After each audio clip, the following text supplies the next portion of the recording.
What's up YouTube, BMR here, and today I want to talk about my Atomic DRZ version 1. So as you guys can see, I've completed the build over here and I'm very happy with it.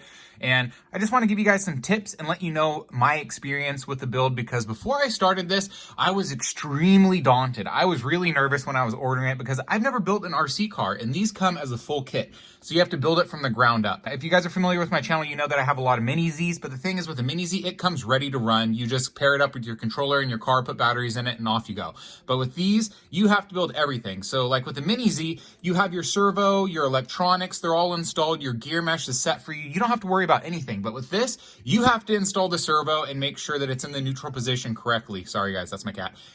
You have to pick out a motor and make sure that it's all wired together correctly. You have to install your gears and make sure that they're meshing properly. But you know, all of that is actually a very rewarding process. But before I started my build, I was really nervous about it. But guys, I just want to give you guys a little bit of encouragement and let you know that you can do it, you can build it, you just follow the instructions, and it's really simple. It just might take a lot of time. So Beaver's hobby channel, he built a DRZ, and I think he said he did it in about 5 hours.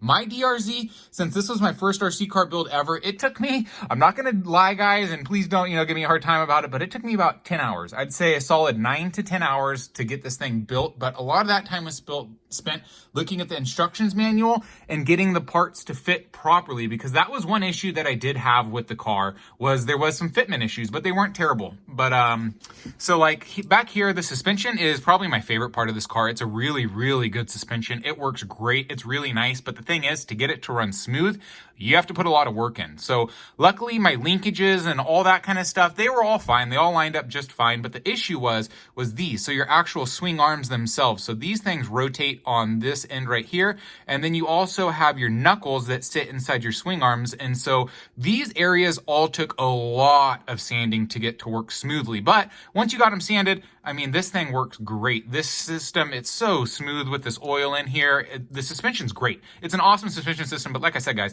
you have to put a lot of time just noticing the interaction with all your knuckles and linkages, your swing arms, all that kind of stuff, making sure that everything lines up properly and that it's not catching. So that was the biggest thing, was making sure that it wasn't catching and that like your suspension can return freely. And so I spent a lot of time, hours and hours sanding everything and getting it all together, but that was great.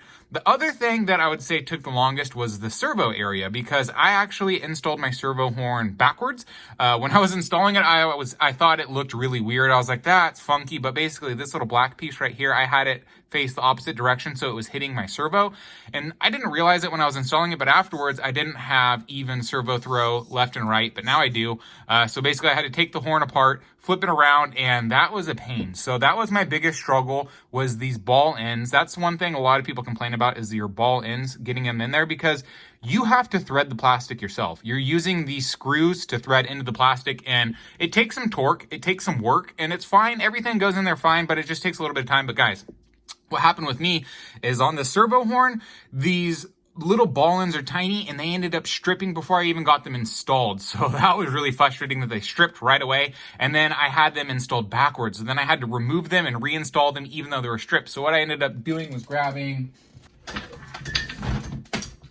these handy dandy rusty pliers, and these are what I actually use to grab a hold of the ball and screw them into the servo horn. And I had to be really careful so I didn't mar and damage the ball ends. And then after I was done, I went ahead and sanded them all smooth so that there's nothing for them to get caught on. So everything up here works smooth. But like I said, guys, it took a lot of time to actually get everything fitted, because if those screws wouldn't have stripped and I wouldn't have had to use this, that probably took an hour right there just to get that all in there, smooth out the screws afterwards, screw out the ball ends, smooth everything out. But, I got there in the end.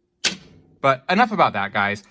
This build, it was awesome. So I've been talking a lot about the negatives about it, but really guys, this was an extremely positive build. 99% of my screw holes lined up. The only thing that really did not line up was this front bulkhead up here, where all of your, this black tower part right there, where everything mounts up. It's literally the first part that you install on the car, and mine was twisted like heck. It was like, so say this is, how it was supposed to be installed. It was twisted like this. So it was a big issue, and I had to bend it and bend it and bend it, but being very gentle so I didn't warp the plastic, but at the same time, the plastic itself was bent, so I had to kind of bend everything back into place, and I was able to get it there.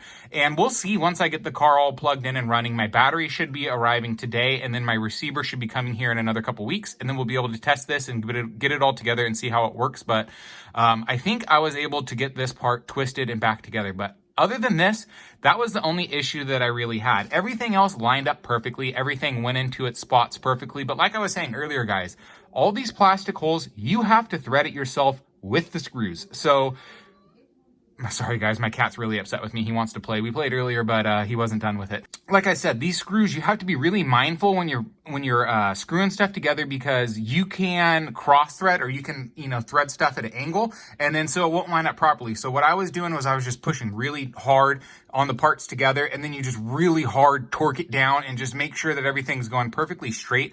And as long as you take your time, guys, it'll be fine. Like I said, guys, this took me about 9 to 10 hours to build this thing, but once I built it, look at it. She's so beautiful, and the process was so rewarding, guys. I absolutely love it. This is my new favorite thing. I almost want to pick up more chassis just to build them for people and, sell them. I don't know. That's something I've been thinking about doing now, because I just had so much fun with this build, guys.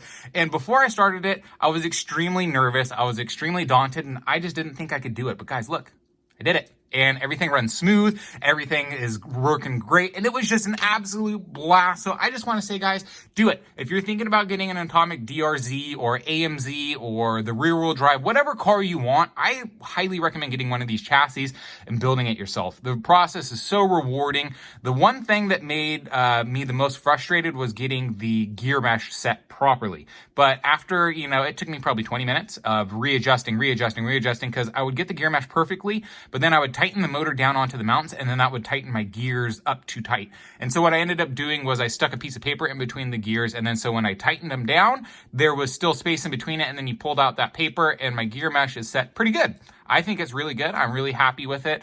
And like I said, guys, this kit just needs attention. You need to sand parts down. You need to be using a little X-Acto knife. Let me grab my blade. Hang on. So a couple years ago, I got a little X-Acto knife kit, and it came with a few different knives in here, and this was the one that I used. So this is the blade head that I actually use, because it's pretty small, and you can get into these little areas, like in particular, like into here, to remove your body mounts, the plastic in there for the body mounts. This little X-Acto knife was amazing for this project, and I used it, just trim everything up, and then after you've scraped, your plastic bits off, just get some high grit sandpaper. I was using 600 grit sandpaper, and just, polish it. So that's the biggest thing. That's my biggest tip I can give you guys, is take your time with this project. Don't rush it. Everything will work out just fine. You just need to spend some time fitting the plastics. And that's why they provide a little bit of sandpaper with the car. But honestly, guys, I would say go out there, get your own 600 grit sandpaper, because I used kind of a lot to get through this. But, like I said, guys, this process was so rewarding. It was so much fun. And look at how I have the electronics all hooked up. I think this thing looks great. And this is just how it comes stock. They're stock ESC with stock 3500 kV sensorless brushless motor.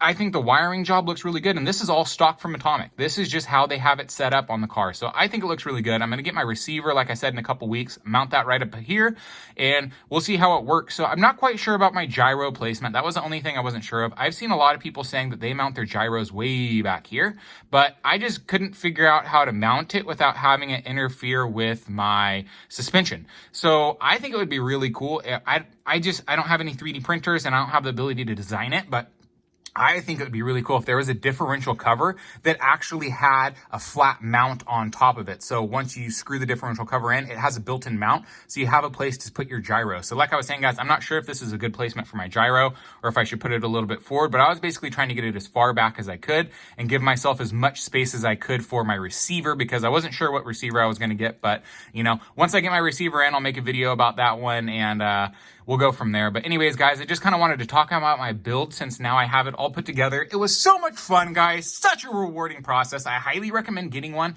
and building it and having fun. But last thing to note, I saw a lot of people complaining about these drive cups. So do you see that, guys? Do you see how my dog bone is not even in that cup at all? At all? Like, it's literally popping out. There you go. There you can see it. It's completely out of that one. And then this side, it fits a little bit better on that side. But basically, either the swing arms aren't long enough or the drive cups aren't long enough. So that's something I'm going to have to sort out. I think I can get the long swing arms, and then that should have them seat all the way back into this rear of this differential, and I should be good there. So that's the only thing I need to sort out is I think once I fire this thing up, this drive cup is going to pop. This thing's going to pop right out of that drive cup. I don't think it's going to work. So my car might not work out of the box. We'll see. I'll give you guys an update on that. I'll try to do my first drive and everything on camera with you guys just so we can share it, you know, have fun together. And we'll see if this thing holds up. And anyways, so that's going to be the first thing I look to upgrade on this chassis is to get a new swing arm that's longer and will fit in my drive cup better. Or maybe I'll just get the ball differential and hopefully that'll have longer ball cups. I don't know. Got to do some research, guys. So really excited right now. I had a lot of fun building this, guys. And I think what I'm going to do is leave this stock at 94 millimeters and run it with this R32 shell. I think it'll just look great. These LF4 tires are not going to stay on the car. I'm going to switch to LF1s, just so you know. And anyways, I think like I said, I'm going to leave this thing pretty much stock because I ordered the DRZ V2. I have it. It's on the way. And I think what I'm going to do is have this set up for 94 millimeters and leave it how it is. Then have the V2 set up at 90 millimeters and leave it pretty much stock. I ordered the monoshock system too, and then pretty much leave that thing as it is. And then what I'm going to do is build up the Super Skeeter. So I have the Super Skeeter package, but I think what I'm going to do is build up the Super Skeeter as its own chassis. So I'm going to need to get a new rear end for it and all the linkages up front and the ball ends, all that kind of stuff. I think I need to get all that kind of stuff for it. But basically, I'm going to have three rear wheel drive chassis. 94 millimeter R32, 90 millimeter DRZ version 2. I think I'm going to use my S13s for that body. I'm really excited about that, guys. Super excited. I just decided last night I was going to do that. And then I'm going to have the Super Skeeter for 1/24th scale. So it'll be a little bit longer, a little bit bigger. And what I can do is print up some bodies, or not print up, I can build model kit bodies for it, paint those things up, and then I can join the Driftaholics group. So that's my big goal, guys, is I want to be on Team Driftaholics. I want to be one of the rear wheel drive drifters. I want to have a cool little car, you know. And that's the fun thing about it too, is that's the other reason why I got into rear wheel drive drifting, is because they don't necessarily stick just to mini Zs and 1/28 scale. They're more the 1/24 scale. And so you have pretty much unlimited selection on bodies that you can use out there, and then you can paint them up however you want, make them look really cool. So I think that's the direction I'm moving into, is more to the 1/24th scale. First, I'm going to get my feet wet here with the 1/28 scale rear wheel drive, and then eventually we'll build ourselves a slightly longer chassis and go from there. But I'm just really stoked, guys. I can't wait for the DRZ V2 because now I have the confidence to build it, and I just cannot wait. So I might build the V2 on camera, and I know I'm going to build the Super Skeeter eventually, and I'll do that on camera with you guys just so we have more videos about the Super Skeeter, because I feel like the Super Skeeter is super underserved in the community. It needs more attention. But anyways, guys, like I said, if you want to get a DRZ, if you're thinking about it, get it. Just make sure you get the V2 and just take your time with the build process, guys. Everything will work out. At first, my rear end, this suspension system was so stiff. You'd set it up without the suspension or without the springs or anything on there. You would set it all the way up and it would just stick right there. But now I have it, you know, after hours and hours of sanding, everything runs perfectly smooth. Everything's perfectly free. And it's really fun. It's really rewarding once your car, when you first put it together and it's not working right, but then you can sort it out yourself and get it there. It's just, that's the hobby for me. That's the fun. And, you know, I also really like talking about the cars on camera with you guys and sharing my experience. I have a lot of fun interacting with you guys. So let me know down in the comments below if you know about gyros. Is this a good placement for it? Should I really try to figure out how to mount it back here? I don't think it should be forward mounted. I think it should be as close to the back, but I didn't know if having it on one side of the car is going to throw some kind of bias into it. I don't know. Let me know if you know, guys, down below. I'd love to hear from you guys, and let me know what you guys think of this build. And something I'm going to need to get in the future is like camber gauges, all that kind of stuff. But this thing is just set up with the stock settings that Atomic gives you. And yeah, like I said, guys, a lot of fun to build this. I'm going to get off the camera now. I feel like I'm just rambling and talking in circles at this point. But guys, had so much fun building this. Really appreciate the experience. And it was just a lot of fun, like I said, guys. So if you enjoyed this video, please smash that like button. And if you're enjoying the content I'm producing on the channel, please consider subscribing and showing your support. Really appreciate it, guys. Hope you have a wonderful day. See you next time.